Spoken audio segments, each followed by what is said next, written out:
Hello and welcome to Europhoria, the podcast all about the great glam and garish from Eurovision past.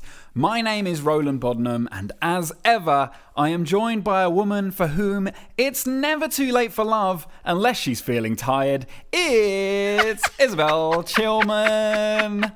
Hi, that Isobel. might be the best one yet. Hi, Roland. How's it going? It is going well. I've been indoors for 7 days. I've stepped outside twice, and that was quite nice. But yes, we are doing our duty by remaining inside, aren't we, Isobel?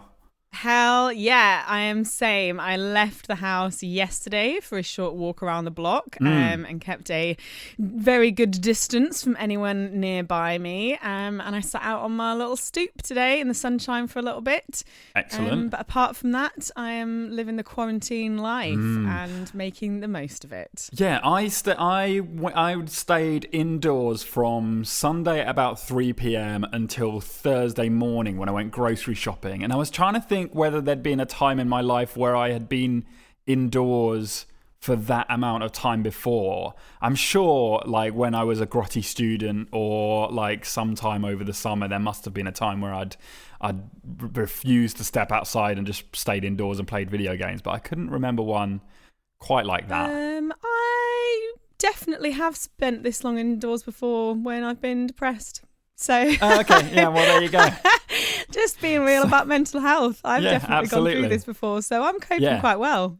Yeah, it's I know the do's and don'ts of having to stay inside for this long in one period to ensure that I don't become depressed. Yeah. So actually, it's good. It's quite. I'm doing lots of cleaning, done some cooking. I've got some puzzles. Haven't started them yet, but I'm looking forward to them. Sounds lovely. Speaking of coping strategies, do you have anything that you're drinking this afternoon?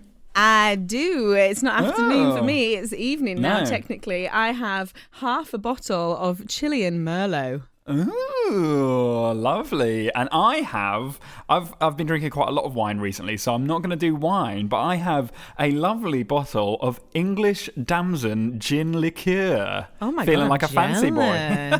Jealous of that. Is that the sort of gin that you can just drink neat because it's really nice? It does, yeah, it does say enjoy sipped straight over ice, but I'm going to add it with tonic just to have a little bit of refreshingness. Oh, you've got cork. Go on. Cork. We'll have a listen. You ready?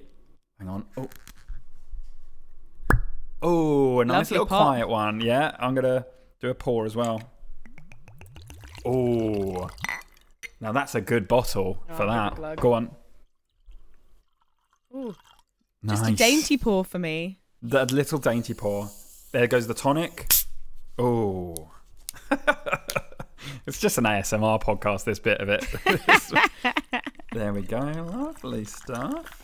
Oh, that looks good. Very refreshing. Cheers, mate. Look, I'm going to chin 2 glasses together. Cheers. Oh, cheers. Oh, lovely.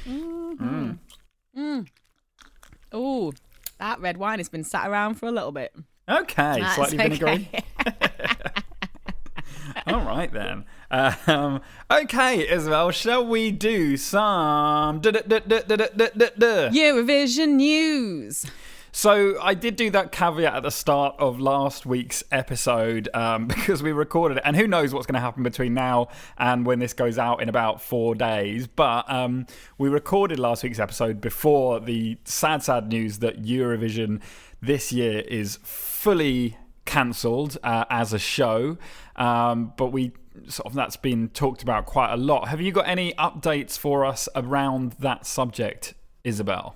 So, as we all know, very sadly, for the first time in 64 years, Eurovision is completely cancelled for 2020, which is devastating, obviously, not just for the fans, for all of us, but for all of the artists that have been chosen to perform for this year's contest. The news from the EBU so far is that they are currently working on programming to take the place of what would have been Eurovision. So they're not going to run Eurovision. They're not going to do it remotely, as was discussed, online by people. Potentially they could do it digitally because they wanted to give all of the performers their chance to perform properly in the contest. There will be some sort of programming that will replace that. So they're working with the host, with all of the nations involved in the EBU to work out what that's going to look like. But as far as I'm aware, they haven't announced what that is yet. They have also said that they are happy for all participating entrants, should I say, all of the singers to perform in next year's competition if their chosen countries want to allow them to. That is absolutely fine. However, as we all know from the rules of the Eurovision Song Contest, that doesn't mean that the songs can stay the same, because the rules strictly say that a song cannot be released before, is it the 1st of September? September point, yeah. September sometime. A song cannot be heard and be out in the public before September, the year before Eurovision, which means that any of the songs that were meant to be in 2020 will have been out in the public domain for far too long, which means that all of the songs are going to change. I know, and there were some really good ones. Obviously, Daddy Freya, like one of our favourites. I have faith that he's written many a good song in his time. I've had faith that he will be able to do it again. That is a bit heartbreaking, especially for Iceland, because already everyone was so sure that this was going to be Iceland's year to win, and it was such a banger. It's such a great track, so it's devastating that he won't be able to compete with it. But I still prefer his previous non-Eurovision entry. So if he can really, we know, as you said, we know that he's got plenty of musical tricks up his sleeve. I'm sure that he can come forward with something else next year. But good news for the UK means we can do a better song. Absolutely. I'm sure, like, even if I don't know, there have been lots of countries who have made it very clear that they want their entrant to return. The UK is not one of those yet. So they sent out a nice message on Instagram saying we thank James for all of his efforts that he's put in this year, but made no commitments to have him back. So we'll see. Maybe having an extra 12 months or so to think about what he's done and try again might put him in place. You've got 12 months to think about what you've done, UK. But we will see. I mean, for everything that we've said about it being the benefit of it being at least reasonably well-known mainstream artist, I hope that trend continues and we don't have a lost year and then go back to the years of Electro Velvet. I think, as we said, that would have been the main benefit Dark of times for everyone. Yeah. They can't do that to us. After we've all come out of coronavirus, on the other side of it, we can't go back to Electric Velvet times, guys.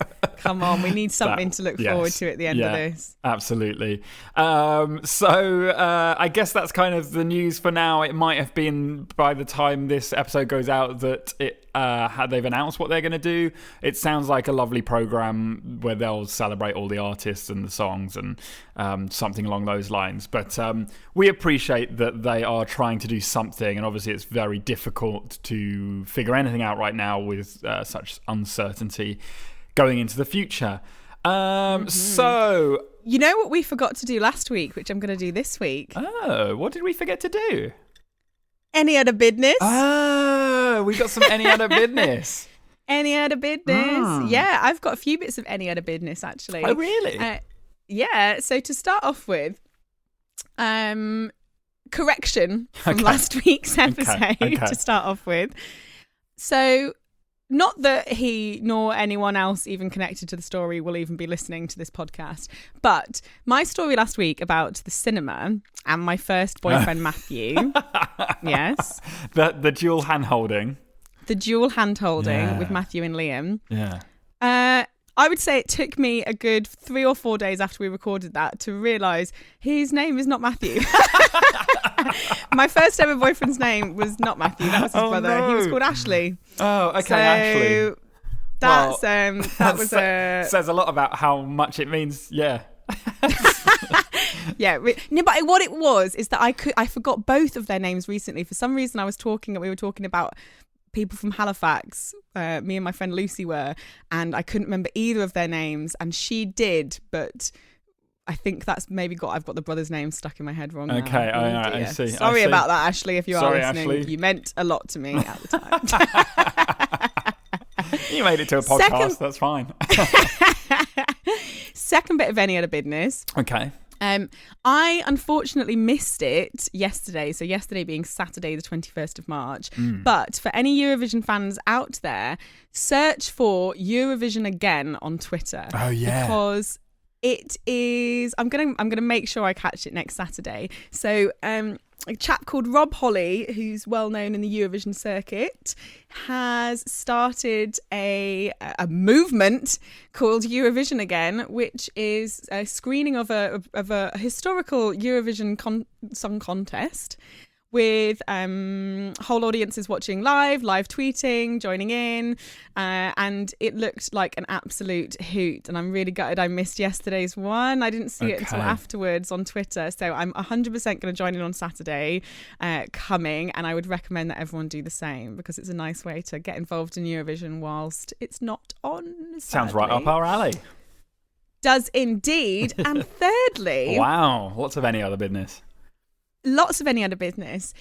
Do you remember last year, Roland, when our lovely fan Taylor did what I very rudely asked one of our listeners to do, which was make a spreadsheet of all of our episodes. I think the sort of our popularity was getting to your head at that point, wasn't it? I think we'd had a run of like some quite good stuff happening, and you started making these demands of our audience. Yeah, but my demands were met. Taylor did it. Taylor, in the space of about 24 hours, made this amazing shared Google Doc for us that had on all of our episodes, the titles, the stories, the songs that were in them. And I needed that when writing this week's story because I wanted to double check. When I had an idea to start off with, and I thought, God, it seems really familiar. God, have we done that story before? Oh, I know. I'll have a look at the spreadsheet. Looked at it. Last updated 3 days ago. Taylor's still updating it. Are you kidding me? Current episodes. You hero. Taylor, you absolute legend. Yeah, newest episodes up there now. Very helpful. I'm really happy about this, Taylor. You're a little legend. Just quietly plugging away there without any knowledge from us at all. No fanfare. No asking for any sort of credit or anything. Please or thank you from us. No, none whatsoever. So Taylor, you're an absolute legend, mate. Oh, cheers. Yeah. Thank you so much. And a few of you have also been tweeting about us, which we always like to see. So if you do want to get in touch with us, Taylor, give us an email. I mean, you could have told us that you were still doing it and we would have given you more shout outs. But if you do want to get in touch with us, you absolutely can. You can reach us on email at europhoriapodcast@gmail.com. Or you can tweet us at EurophoriaCast. Thank you very much. All right, is it story time? It is a story time and it's my week this week. So what I was trying to work out what story to tell. I had a few previous ones written down that I was looking into and nothing was giving me inspiration. So I thought, right, I'm going to do what Roland said he does, which is just clicking on every entry. We've got time now. Oh, I've got loads of time to do this. Yeah, it's great. So I went into the 1985 contest on Wikipedia and just clicked on every entry until I found something interesting. And it worked. Oh, Good okay. method. Good method indeed. Yeah. So this week's story, I will, I'll preempt it by saying this is not... it's Eurovision adjacent. It's connected. In fact, it's not just adjacent. It is connected. Lightly. There's light connections. I think the low bar that I set at a time when it wasn't acceptable to be set was the Sami the Sami tribe one. So I think, if you're around that bar, especially in times of a global pandemic, then I think we're okay. So yeah, that's fine. It's acceptable. Well, there's a couple of Eurovision connections, and I think actually, in terms of what we're talking about with the podcast and the interesting stories that there are so many people connected to Eurovision and so many stories connected to Eurovision that it doesn't really necessarily have to be something that happened at the contest. Yeah, absolutely not. It's fine. No, there's loads of other stuff going on that we can talk about.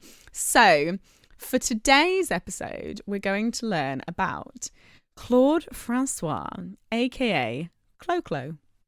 Cloclo. Okay, Cloclo. Cloclo. So sources for this episode are a 2008 Independent article titled "The Mystery of Cloclo," a website called theartsdesk.com, which was very helpful, and of course Wikipedia. We love Wikipedia. Thank you, Wikipedia. We love Wikipedia. So I shall begin. Claude Antoine Marie Francois was born on the 1st of February 1939 in the Egyptian city of Ismailia.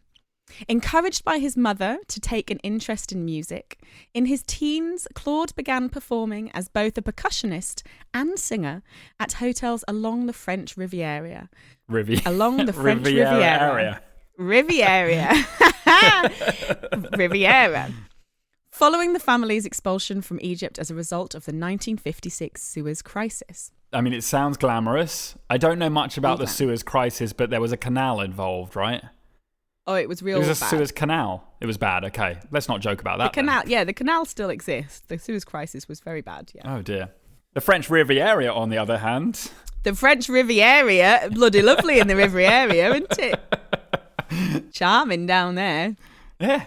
Whilst working at a club in 1959, a young Claude met Janet Woolacott, a British-born French dancer, and they fell in love. The penniless couple married in Monte Carlo the next year, with Claude spending all their savings on his own glittering wedding suit, leaving nothing for the bride. Wow, Isobel, that's okay, interesting. I mean, you know, you gotta look out for number one, right? Oh, well, you know, he said it was justified because as a future pop star, he could wear that suit on stage, whereas Janet couldn't wear a wedding dress while dancing. Well, that's been proven wrong from our friends, the Sunset Project from wherever they are. Their song "Hey Mama." Do you remember with the bouquet of flower microphones and all that? Sunstroke Project. She could have worn that wedding dress then. She could have done. Different times. Proven completely wrong. But back in 1959, this was not the way. It was groundbreaking at the time. So yeah, Claude. You can start to get the measure of who Claude was as a man, just by that alone, I think. Claude Francois and his bride moved to Paris to pursue his music career, and he gained the nickname Cloclo, which stayed with him throughout his life. That's cute, isn't it? Cloclo. Cloclo, yeah, it's kind of cute. Yeah. Cloclo, so cute. Are you being sarcastic there, or kind of? No. Oh, you're not? Okay. See, it's one of those early ones where I'm still trying to work out your stance on the man, because I'm still trying to work it out. So I'm staying neutral as we progress, and then I'll work out what side I'm on as we go. Okay, that's good, because maybe the next sentence will help sway you. Claude would lock Janet in their small Parisian flat to prevent her from meeting other men. Okay, yeah, so pretty bad. Pretty much an arsehole. Yeah, pretty much an arsehole. Yeah, definitely. I was going to say, he strikes me as the sort of person who gave himself the nickname Cloclo and made everyone call him that rather than his mates call him that nickname. Yeah, no, you are actually right. He was called Coco when he was a percussionist, and then it got changed to Cloclo for some reason. I think because he was named Claude. Yeah, probably. So there you go. So okay, cool. I was about to say that this is the nice escapism that wasn't in my last story, but apparently we've both gone for the the dark side to reflect the mood, perhaps. It's not as doom and gloom as a 4-month kidnapping. No, okay. But it doesn't end happily. Okay, so I'll just enjoy the bit about the French Riviera, and then we'll enjoy that bit. Okay. Unsurprisingly, Janet left her husband in 1962, only weeks before he became a major star with a French cover version of the Everly Brothers song Made to Love, named Belle, Belle, Belle. So she got out. Claude Francois' career continued to blossom, and the following year he released another successful French adaptation of an American song with his own rendition of If I Had a Hammer. Wow. Also covered by Handy Andy from, what's that? What show was he on? Changing Rooms. Changing If Rooms. I had a hammer. A hammer in the that song. morning. Yeah, I've seen there is a video. I'll send you the link to the video so you can watch it afterwards, Roland, of the French version. It sounds lovely, but when you know that it's the lyrics are, if I had a hammer, I'd hammer in the morning, it's not as romantic then. Yeah. I don't think anyone will compete with Handy Andy's version, really. When we look back in the annals of history. When history looks back on every rendition of If I Had a Hammer, they'll say nothing competes with Handy Andy. Yeah, absolutely.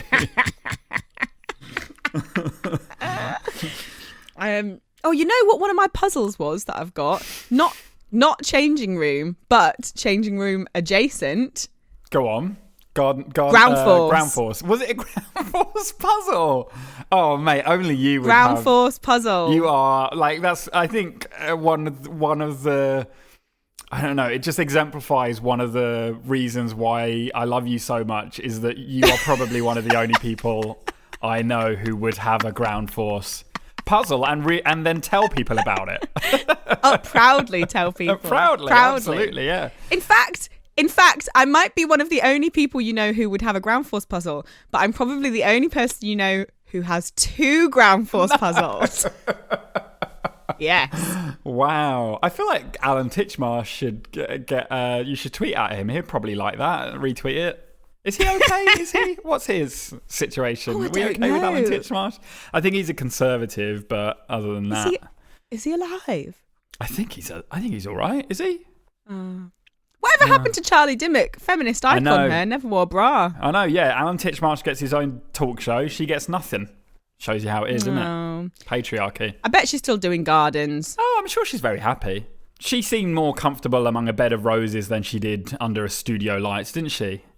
Quite happy there. That's gonna be the opening to the opening line of her obituary when she dies in hopefully another 30 years. But. Yeah, a quote from Europhoria podcast. Always happier amongst a bed of roses than under a studio light. Charlie Dimmock. Never wore a bra. No, never wore a bra. Good for her. Back to the story. Sorry, yeah. Claude was an artist ahead of his time, adding glitz and glamour to his live performances with energetic dancing, special effects, and his troupe of female dancers, the Claudettes. A businessman through and through, Claude not only sang, but he ran his own record label, his own perfume company, and an erotic magazine for which he took most of the photographs. Okay. I was kind of picturing Peter Stringfellow type before you said that even. The sort of slick back hair, gaudy kind of suits, that whole thing.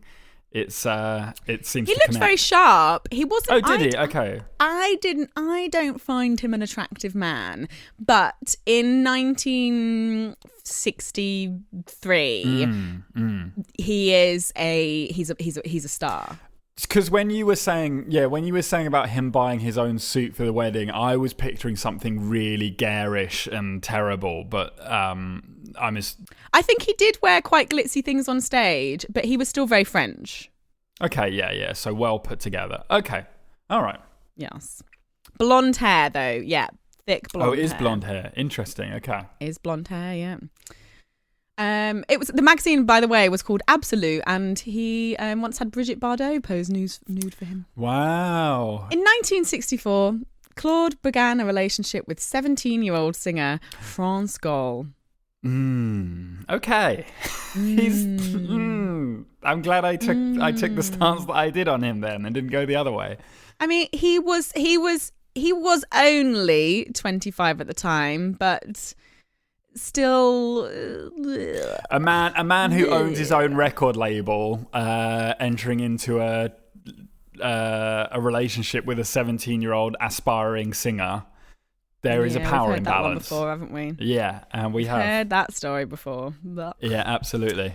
Gall, however, represented Luxembourg in the 1965 edition of the Eurovision Song Contest. Interesting. When did they start their relationship? What year are we in the story in media res?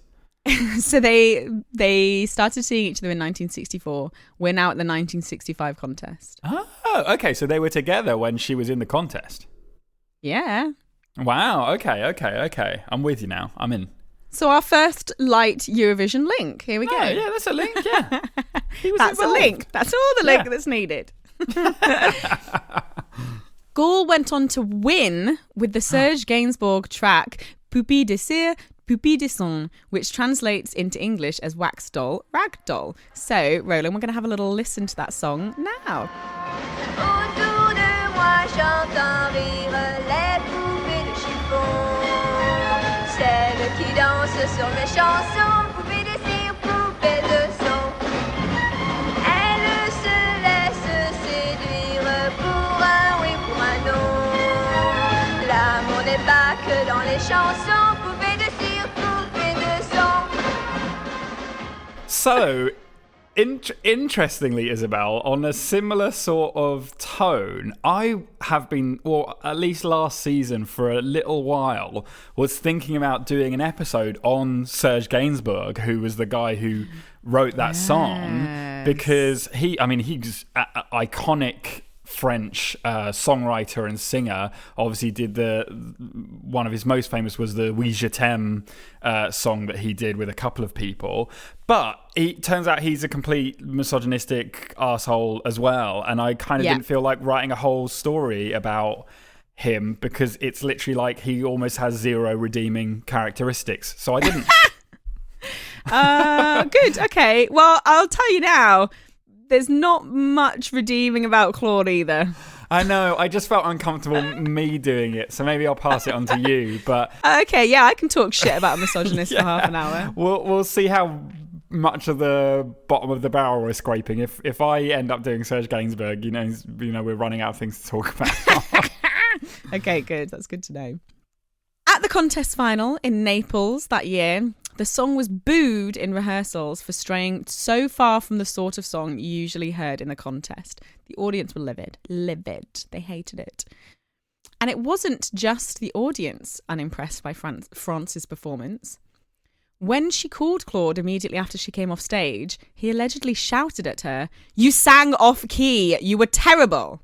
Oh, what an asshole. Yeah, just shouting at a 17-year-old. Yeah, as she comes off stage for like the biggest performance of her life. Luckily, though, the song impressed the jury, claiming first place at the Grand Prix. So well done to France Gaul. Yeah. Their relationship lasted for a further 2 years, ending in 1967. Gaul was later quoted as saying of Claude, "He was not someone easy. No one was happy around him." Can you imagine being that person? I mean, if you're that person, you don't realise that, but they're the worst. They are the worst. That's an awful thing to have said about you. No one was happy around him. Just one of those people that, like, they walk into a room and everyone's like, "Oh, this evening's going to be shit." Because it's gonna be all about them and how unhappy or angry or... Oh, yeah. Yeah. The Independent article that I got quite a bit of information from this from, I mean, they described him in a much harsher way than I have in any of this. Really, really went into him. But he was egotistical and not very kind to the people around him by the looks of things. And I think that back then, and actually probably until very recently, he would have been described as like a troubled artist. Whereas now that whole kind of thing is like less accepted as an excuse for just general arseholery. Yeah, 100%. Yeah, he would have definitely been just like a tortured mind. He's so creative. Just let him get his creativity out in whatever way possible, even if that means shitting on everyone around him. So the same year that their relationship ended, Claude was asked to collaborate on the song Comme d'habitude, for which he wrote lyrics with an underlying theme of a couple in a strained relationship, in reference to his recent breakup. So now I'd like to play some of that song for you now, Roland. We'll have a little listen. Je me lève et je te bouscule, tu ne te réveilles pas comme d'habitude. Sur toi, je remonte le drap. j'ai peur que tu Well, that's interesting. What are you hanging about? Let's just listen. Hang on. Rester cheveux, presque malgré moi. Well, that's not a song. That's not an entirely new song to me, Isobel. Is it not? What does it remind you of? I feel like it's some sort of Frank Sinatra connection here going on. My Way. You are correct. Canadian singer-songwriter Paul Anka reworked Comme d'habitude for an English-speaking audience into what is now the most played song at funerals in the UK. Oh, God. Frank Sinatra hit My Way. Wow, that is amazing. That's like, I mean, one of the most probably well-known songs in the world. It's one of the most sung, I think it's one of the most sung, if not the most sung song at karaoke bars globally. What does that mean Claude gets writing credit? Did he write the music or the lyrics? So he was given the song by the co-writer who had it. Okay. It had been recorded by someone else, and the writer didn't like the version of it. So he gave it to Claude and said, "Can you work on it?" He tweaked it, so he changed the lyrics. So he has co-authored the lyrics and helped compose the song. When it was bought by Paul Anka, when he acquired it for an English-speaking audience, the lyrics completely changed. Yeah. So the song, the French version that Claude wrote is all about lost love, bad relationships. But whereas as we all know, the Frank Sinatra English version is all about kind of looking back on your life and going, well, whatever happened, and I was me, and damn the rest of them kind of vibe. So they are very different songs lyrically, but obviously the tune is the same. I'm not sure in terms of monies what that meant, but can you imagine though? Basically he helped create My Way. That's quite something. That's something to put your name by at least. It is indeed. Another interesting one that I read when I was doing the research for this is that David Bowie said that in 1968, the year before Paul Anka acquired the song to turn it into My Way, he was asked, was asked to write English lyrics for Comme d'habitude, but that his version, titled Even a Fool Learns to Love, was rejected. And the unfinished work would later inspire his 1971 song Life on Mars. Fucking hell. So that song not only more than inspired My Way, but basically wrote My Way, the music to, also inspired... Which one did you say it was? Life on Mars. Life on Mars. Wow, that is two impressive. massive songs that Huge wouldn't influence. necessarily have been created without Comme d'habitude. So Claude might be a prick, but some good came out of it all. Again, I mean, we could go into a very deep conversation about, do you separate the artist from the art? Oh yeah, all that stuff. But I mean, you can't take away those two very, very influential songs. So that same year that Comme d'habitude became a massive hit, Claude began a relationship with model Isobel Foray. By this point in his career, Claude's public image was of a David Cassidy type, the boy next door turned family man following the birth of his son Claude Jr. in 1968. Claude Jr. as well, a man who names his own son just his name is that's an interesting type of man. Can I say that? Yeah, you can definitely say that, because I find that weird. However, what I find weirder is that Will and Jada Pinkett Smith's kids, that they named after them but changed slightly, so they have Willow and Jaden. Oh yeah, that is weird, isn't it? Yeah, I hadn't thought Creepy. about that. Yeah, they Creepy. just flipped them. Yeah. That whole family is weird, though. something for another podcast. I'll find a Eurovision link and I'll just there'll talk be a about them. Eurovision link, for sure. We'll get there. Don't This worry. episode's about Will Smith. We start getting really desperate. But there you go. He's got a family now. He's starting to settle down. Maybe he's turned a corner in his life, eh? It's taken a while, but... Yeah. This wasn't the truth for Claude, as he went on to hide the existence of his second son, Mark, born in 1969, for 5 years, because he thought that being a father of two would destroy his boyish image as a free man and seducer. So one son is fine, two sons not. Yeah. And he was a hidden son. Fucking hell. Yeah. Can you imagine that? Like, that is going to fuck you up for a 5 long years. time. Yeah. 5 years. He also later turfed out Isobel and both sons from his country home to make room for his new Finnish girlfriend. No. Oh, he's terrible. He's the worst. He's a cool guy, right? Real cool. Oh, my God. Jesus Christ. Okay. While searching for new talent for his record label, Claude came across a singing family consisting of sisters Dominique and Catherine and their cousins Francine and Martine. He renamed the group Les Fléchettes, named after his own production label, Flèche. In 1971, his workload seemingly caught up with him when he collapsed on stage from exhaustion. Okay.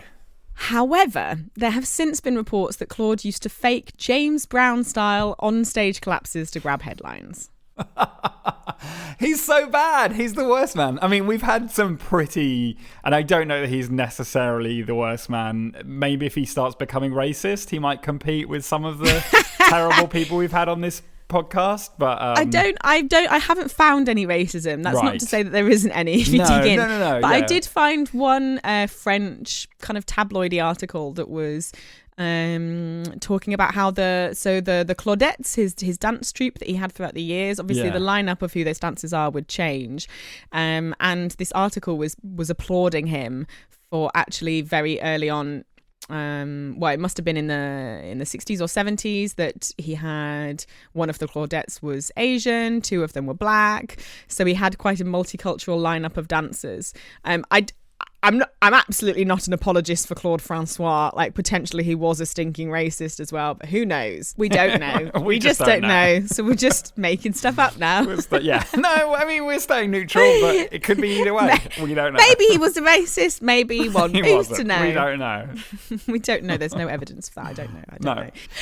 Following this quote-unquote collapse on stage, he recuperated in the Canary Islands for a short time and returned to France, only to break several bones in a serious car accident. Oh, and that one wasn't staged, we assume.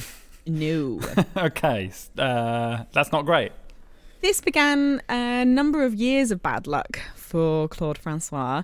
He had several hits in the following years, but suffered further personal misfortune when the windmill at his country home caught fire and he was accidentally headbutted by a fan at a concert in Marseille. Wow, it sounds like his concerts were pretty raging. The ladies loved him. Yeah, ladies headbutted. loved him. Oh yeah, he was a bit of a wild man. Someone's going in for a kiss maybe and got too excited. Yeah. In the mid-70s, Claude Francois secured his first UK chart single with Tears on the Telephone. While in the UK on a promotional tour, he narrowly escaped death when an IRA bomb exploded in the lobby of the London hotel he was staying in. Oh my God. Yeah, it's getting serious. Wow. Okay. Yeah. So his stage collapses. He doesn't need to sort of fake those anymore. He's got all the drama all around him. Oh my God, so much drama, because in the same year, whilst flying from Cannes to Monte Carlo, Claude's helicopter crashed, injuring those on board, but luckily there were no deaths. Oh my God. He's yeah. I mean, I guess karma catches up with you. I guess it does. I mean, sorry for all those other people involved, but...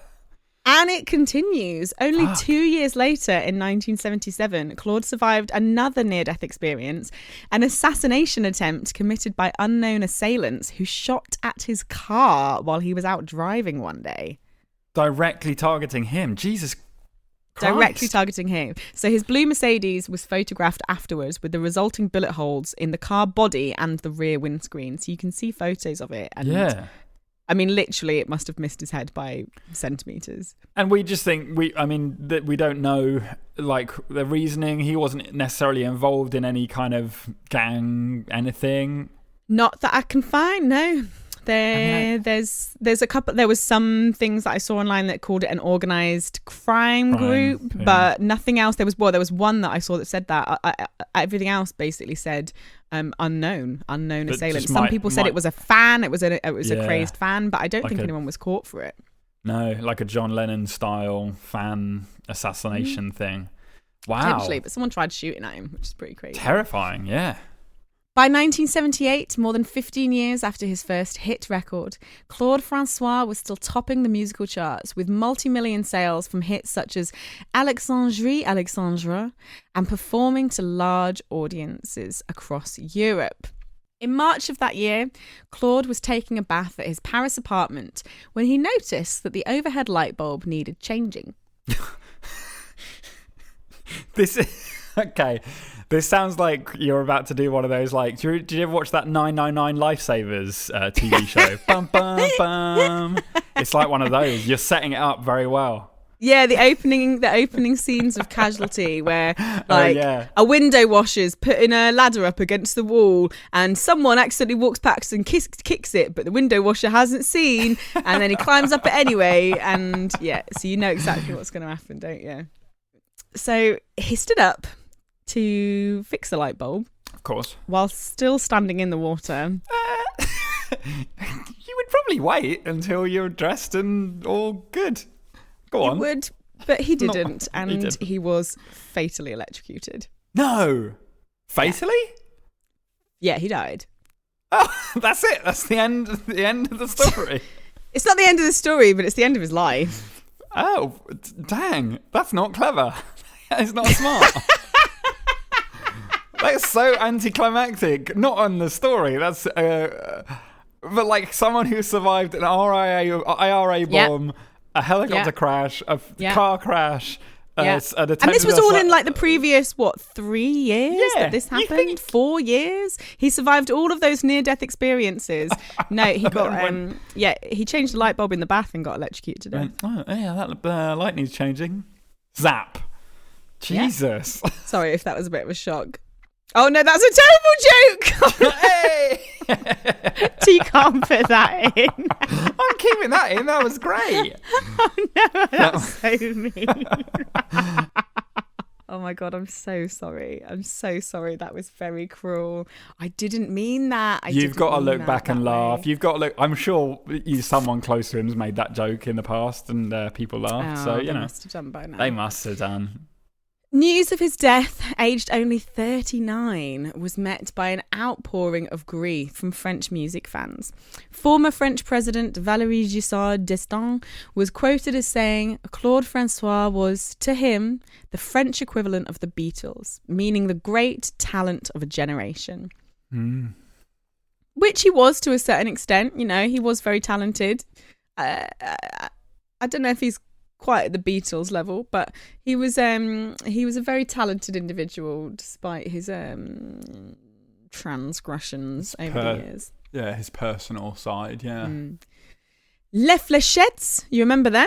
Yeah. The girl band that Claude discovered continue to perform as a group, renaming themselves Cocktail Chic by the time they represented France at the 1986 Eurovision Song Contest with the song Europeans. Europeans are. It's spelled a bit differently. I think it means like European ladies. Okay, like Europeans. Europeans, yeah. What was the band name? Cocktail Chic. Yeah, that's like the most 80s girl band name I think you could possibly have, isn't it? Oh, yeah.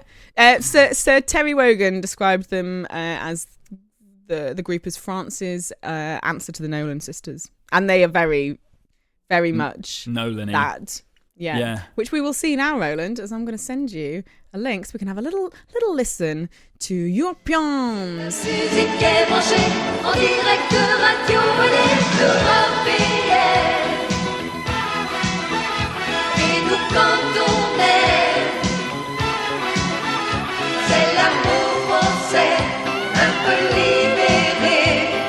Le vieux continent, ça nous plaît, ce fond de musique. That's great. It's an interesting group. I mean, they're dressed great. One of them looks the outfits are amazing. The outfits are amazing. Leather gloves, big sort of baggy jacket things. One of them looks like she's a decent amount older than the other. She looks like Angela Lansbury walked on stage. Well, if you think this was the 86 contest. He discovered them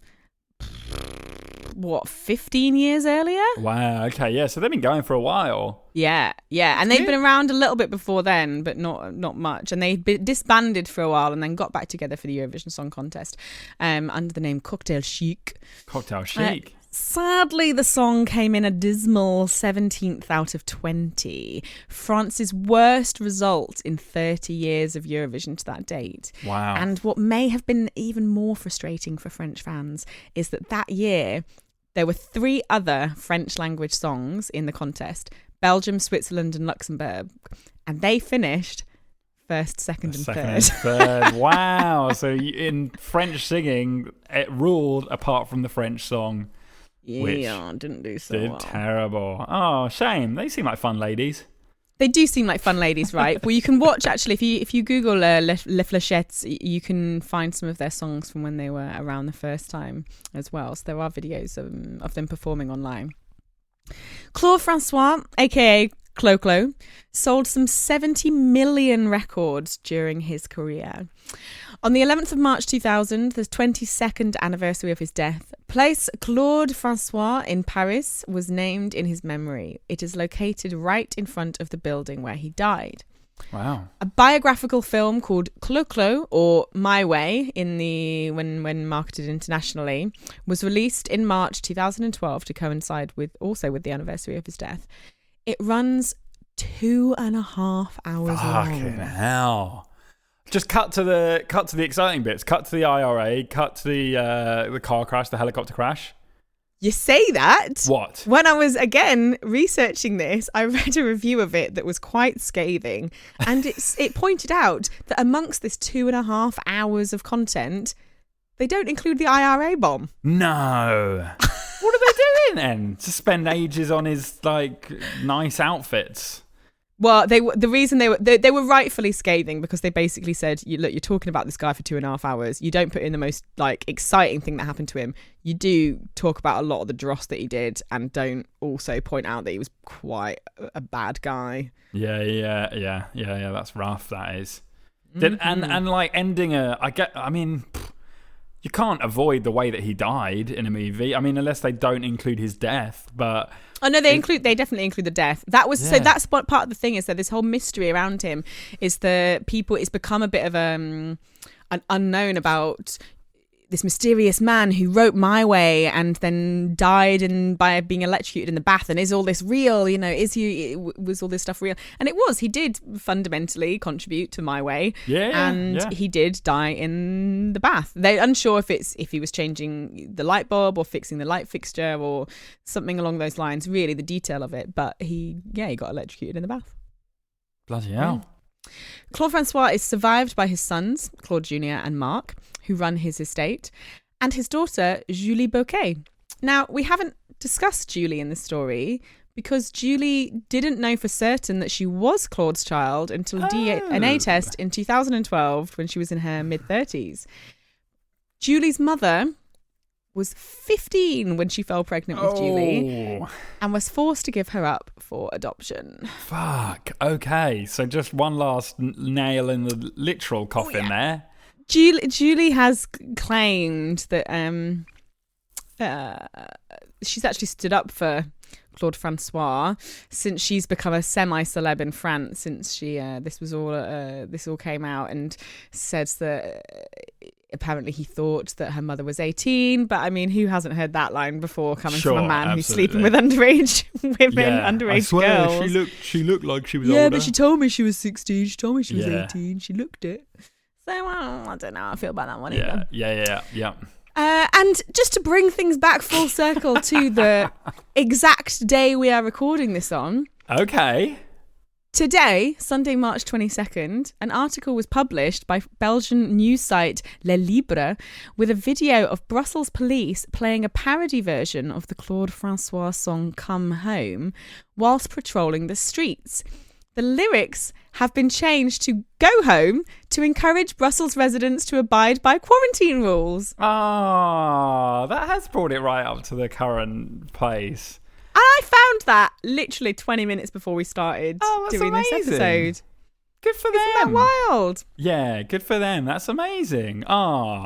Finn. That was beautiful. That was amazing. It had bombs. It had assassination attempts. It had death by light bulb. All those things. All the stuff you want out of a Eurovision story. See, this is what happens when you just go through and click on every name. You get some really interesting stuff. How did you find him then? You clicked on the cocktail girls. Cocktail Chic. Cocktail Chic and then found his name. Cocktail Chic, real boring. Yeah. And there was only one name on their webpage that you could click through to, and it was his. Oh wow! I mean, he was and still is one of the biggest names in French pop music. I've never heard of him. He was basically like, everyone knows who Johnny Hallyday is. I've heard of Johnny Hallyday before. He was like the French Elvis. He was a megastar. Basically, him and Claude Francois were rivals. Hated each other. And I think Claude Francois was always very jealous of Johnny Halliday's success outside of France. Wow. That is amazing. Yeah, you did the double layer click. You clicked and then clicked again through to a second layer. Oh yeah, you got to do many page. clicks. So that's where this podcast is now going into. Yeah, we're going double many layer. Clicks. We're going double layer down, Eurovision. 3 layers down. We're going to get there. Yeah, we're getting into the core of Eurovision, the core of the Eurovision era. Absolutely. Well, thank you so much, Isobel. That was a really good story. I really liked it. Who would have known?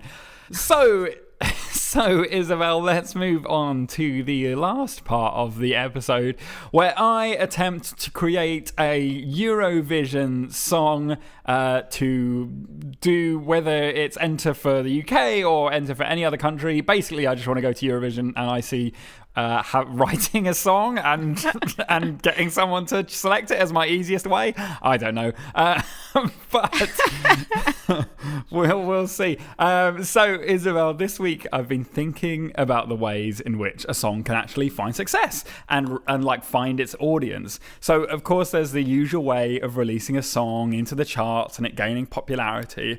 However, there are ways in which you can help a song along.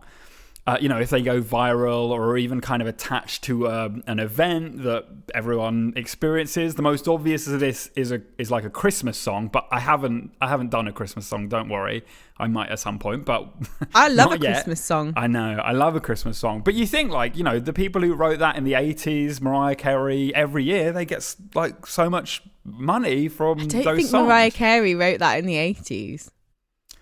Well, no, I didn't mean Mariah Carey, but all that Wizard and all that stuff, Oh yeah, that pays for their retirement, basically. Oh yeah, absolutely, and their children's retirement. So when I was doing research for this song, I remembered for a while, a few years back, there was that real trend of doing viral flash mob wedding proposals to the Bruno Mars song "Marry You." So, oh God, yeah. So that song itself is like pretty terrible, like really cheesy. So what I thought I would do is make a more realistic song on a similar theme. So for anyone who's looking to like propose with a song but is not quite as extroverted enough to do a flash mob. So the song that I am bringing to you today, Isobel, is a song called Everyone's Getting Married. Do you think we should marry? Are you ready? Yes. When we first met, it was perfect. All those sparks, you must be a magician. Now it's later and we've never been greater, but it feels like there's been a transition. All of our friends, good to the end, kind of people you'd never disparage. But it seems strange, like something's changed. Everything's become focused on marriage. Sometimes I wanna jump in, but it seems pretty fast. There's nothing holding us back, but it is soon. Have you been looking at rings? Should we wait till it feels right? 'Cause right now it feels like all our friends just got married. Do you think we should marry? Think we should marry? If everyone's getting married, do you think we should marry? Think we should marry? Every weekend feels like we spend driving down to another friend's wedding. all this money that we have been spending. It's a really big thing, don't even know what size ring. Is kneeling even a thing? Does that feel strange? Is it a social construct? Should I ask when the time's right? It's starting to feel like, oh, our friends just got married. Do you think we should marry? Think we should marry? If everyone's getting married, do you think we should marry? Think we should marry? Is it circumstance or is this fate? Should we take the leap or should we wait? I've got this feeling that I just can't shake. The legal benefits do seem pretty great. So let's very carefully start to open up the door. Can we agree to maybe talk about it more? Now I'm not saying that we do it right away, but it's not crazy to get married one day. Cause all our friends just got married. Do you think we should marry?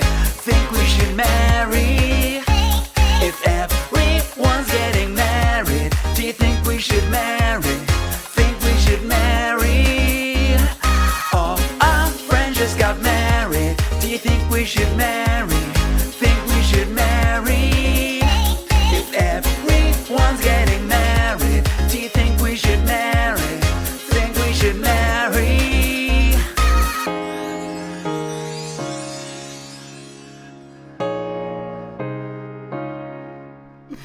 So that was Everyone's Getting Married. Do you think we should marry? A song about social pressure. As well as we go into our early to mid 30s, I'm sure you have experienced the weird trend of suddenly everyone's getting married. And that was a song about that. Yeah. I mean, I'm actually quite lucky in the fact that 90% of my friends are gay. Yeah. And so that pressure is not so much there. Maybe they will at some point, but it's not the same thing of get engaged, get married, have a kid, buy a house kind of thing, which is quite helpful.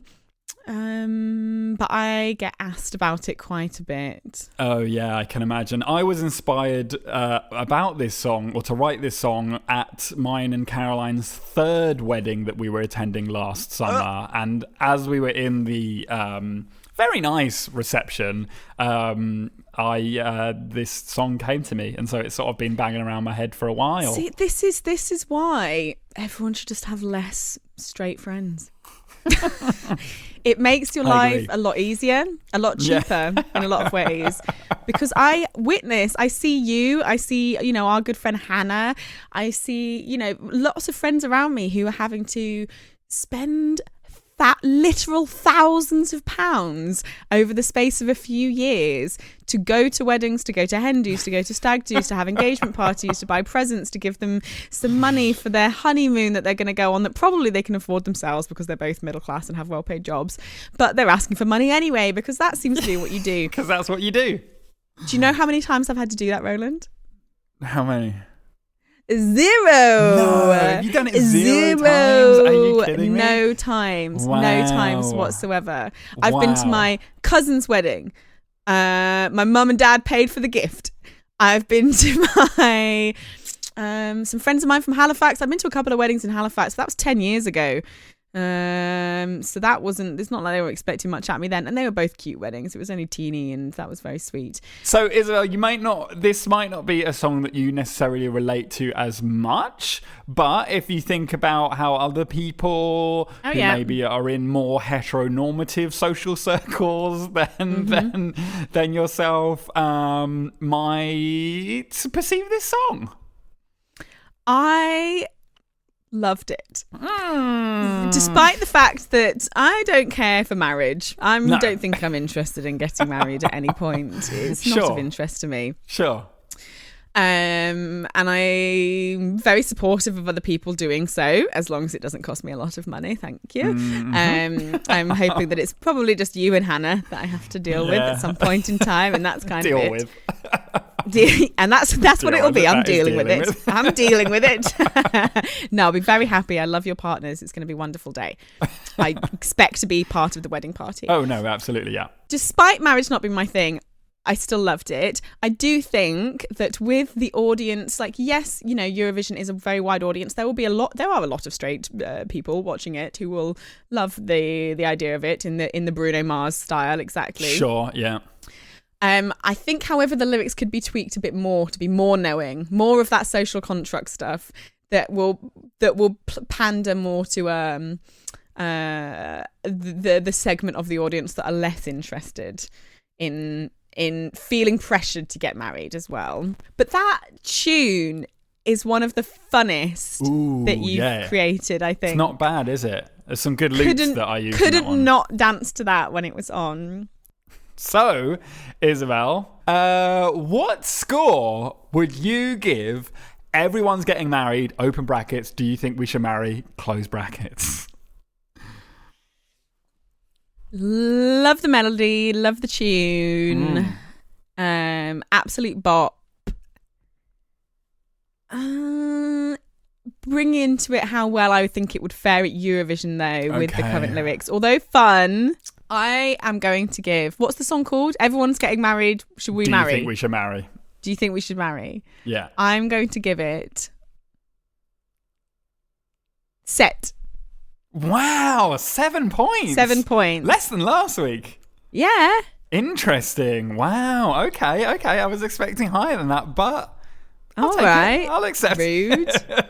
No, maybe it's just because it's been something that's been sitting in my head for such a long time. So, look, I'm never going to question the points that you give. Well, if you agree or disagree with my perception of marriage, feel free to email in and let us know. You can reach us at europhoriapodcast@gmail.com, or you can tweet us at EurophoriaCast.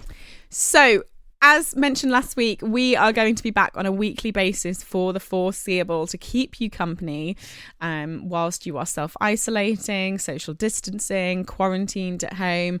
Remain safe out there, everyone, regardless of where you are in the world. Be safe, be kind, be good to the people around you. Keep your distance to ensure the safety of others and yourselves. So we are back every single week. If you want to get in touch with us, you have the details in which to do so. Have a great week otherwise, and we'll speak to you in 7 days. Bye. Bye.